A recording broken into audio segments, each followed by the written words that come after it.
Welcome to Water Online Radio, coming to you live from Dallas, Texas. And broadcasting direct from AWWA ACE 2012. And now, here are your hosts, Todd Schnick and Todd Youngblood.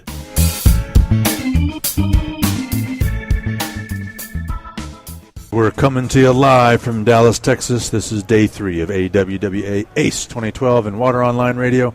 I'm your host, Todd Schnick, joined by my colleague, Todd Youngblood. Todd, afternoon just gets better and better. And the crowd keeps getting better and better. I thought the traffic would start petering out. People would be running out to the bars, but the stuff in here is more interesting than the beer, I suppose. I have no doubt that the crowd is building because of our next guest. I'm excited to welcome Cliff Wilson, who is the president of Wachs Water Services. Welcome to the show, Cliff. Hey, thanks for having me. I'm glad to be here. We're thrilled to have you, Cliff. Before we get into it, do take a quick sec. Tell us a little bit about you and your background. Sure. Wachs Water Services. I've been in this business for over 14 years. And Wachs Water Services is a focused company, been around since 1883. Wow. The family of companies been making equipment, and now we focus on services in water distribution and transmission, and it's all about gaining control, increasing the control of our water systems. Cliff, let's get started about talking about the trends. Let's look down on the water industry as a whole. What do you see as the big trends coming down the pike the next 3 to 5 years? Yeah, I think clearly the biggest trend we see is, for example, the AWWA report that just came out that talks about we need to invest $1 trillion in the next 25 years just to replace our underground infrastructure. That is a huge demand that's put on all of our industry, all of our utilities in the United States. And that replacement wave is really driving 2 primary trends from my perspective. One, we can't replace the pipe, the old aging pipe. We can't replace it fast enough in the United States. But what we can do is we can gain control of our systems through making sure that we have valves that work, on-off switches for water systems that work, and the right, accurate, meaningful information so we can manage these aging infrastructures. So the first overarching trend is the aging distribution systems, and the underlying trends is gaining control of those systems and doing condition assessment on the pipelines themselves so you can narrow down and only repair what needs to be repaired just in time. Cliff, let me take you just a level deeper on that. I mean, I get the aging infrastructure, the $1 trillion investment needed, and the gain control thing makes perfect sense. But if I've got, a half mile of leaky pipe, I got a half mile of leaky pipe. I mean, what does the control thing do for me in that kind of situation? Well, you may have a half a mile of leaky pipe, but when we have controls, valves were put in with these water systems 50 years ago, 70 years ago, 25 years ago. Valves were put in to control the delivery assets, to control the pipes. And one of the challenges is, Todd, is we didn't need the valves 20 years ago. We didn't need the valves 50 years ago because the pipes were fine. Now the pipes aren't fine. The pipes are failing. So you could have a half a mile leaky pipe. But if your valves work, if your control points work, that half a mile may not be half a mile. It may only be 1,000 feet. It may be a much smaller section, Todd, and then we'll go in and repair that small section rather than a half a mile or 5 miles of pipeline. Cliff, GIS. Why is that so important to the water distribution system? I think, Todd, it gets back to control. When I talk about control, again, it's using valves. And it's not just having a valve asset that works, but you got to have the valve asset you can find, you can get on, and you can operate. But that only is helpful if you've got accurate information on it, Todd, accurate, meaningful, and usable information. And that's where GIS is really the tool.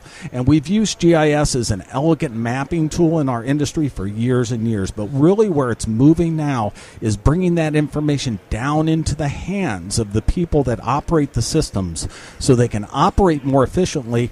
And instead of having that half a mile leaky pipe, actually understand that they've got control and can isolate that down to a smaller area, respond more quickly, have less disruption, less damage. I'm an old IT guy, Cliff, and so I appreciate the beauty of an elegant system, Yep. as you put it, and I really do appreciate it.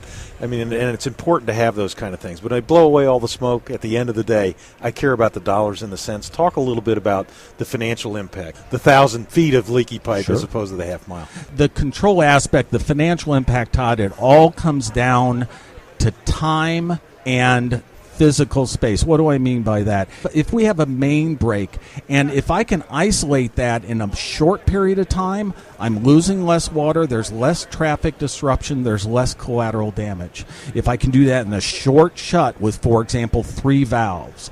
But if my valves don't work, which is normal in the United States, only about 60% of the valves can be used for a shutdown in a short-term need.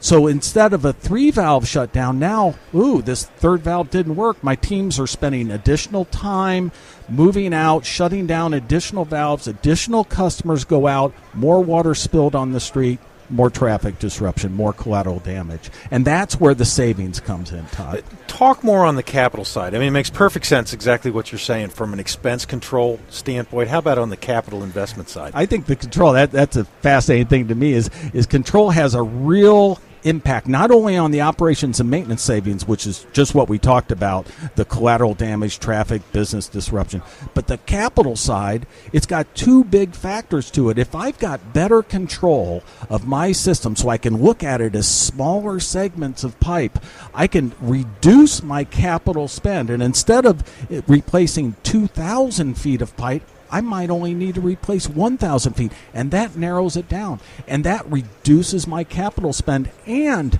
if I have better control through my valving systems, again, that's what I'm talking about here today, is then I can reduce the risk of my system. I may be able to defer some capital investment. So it has a short-term operations and maintenance savings and a capital bang at the end as well. Cliff, I see that you're presenting here at ACE 12. What subject are you presenting on? I'm actually presenting on reducing the cost of failure. So we have more and more increasing failures here in the United States because our systems are aging. And one of the biggest levers to reduce the cost of failure in the short term. In the long term, you can replace those pipes, those delivery assets, billions of dollars. In the short term, it's control. Cliff, I hate to say it, but we're out of time. Before we let you go, how can people get in touch with you? And more importantly, where can they learn about the good works of Wachs Water Services? My phone's always on. My website is wachswaterservices.com. My email address is cwilson@wachsws.com. Or my cell phone, 630-624-0719. Outstanding. Cliff Wilson, president of Wachs Water Services. It was great to have you. Thanks so much for joining us today. Thanks, fellas. Appreciate it. All right, well, that wraps this segment. On behalf of our guest, Cliff Wilson, my co-host, Todd Youngblood, all of us here at Water Online, I'm Todd Schnick. We'll be right back with our next guest.